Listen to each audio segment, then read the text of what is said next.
बिस्मिल्लाहिर्रहमानिर्रहीम। पूरी दुनिया इस वक्त खामोश है। पूरी आलमी बरादरी, चाहे वो मुसलमान इत्तेहाद हो हमारा, चाहे वो बरतानिया है, चाहे अमेरिका है, चाहे UN है, चाहे जितनी भी एमनेस्टी इंटरनेशनल है, जितनी भी ह्यूमन राइट्स की ऑर्गेनाइजेशन है, तमाम की तमाम इस वक्त खामोश हैं।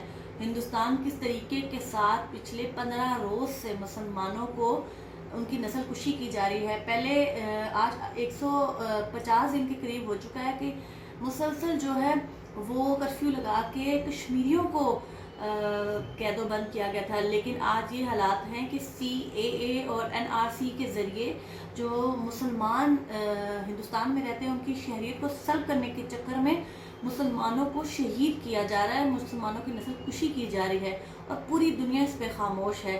आज मुसलसल पिछले 5 रोज़ से हिंदुस्तान में रहने वाले जो मुसलमान हैं, जो NRC के ख़िलाफ़, CAA के ख़िलाफ़ जो एहतजाज कर रहे हैं, उन लोगों को मुसलसल डिटेंशन सेल्स में बंद किया जा रहा है। और वही नाज़ीइज़्म जो हिटलर ने अपने दौर में किया, आज वो मोदी अपने दौर में मुसलमानों के साथ कर रहा है। पूरी दुनिया इस वक्त खामोश है।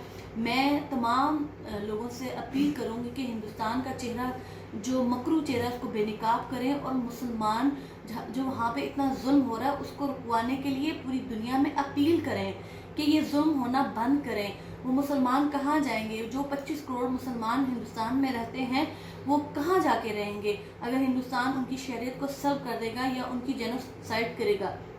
आए मिलके हिंदुस्तान का जो असल चेहरा है उसको बेनकाब करें और उन लोगों के हक़ में आवाज़ उठाएं।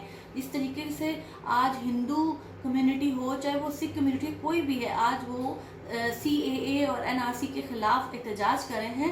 पाकिस्तान का भी हक़ बनता है कि वो अपने मुसलमान बहन भाइयों के लिए आवाज़ उठाए। शुक्रिया।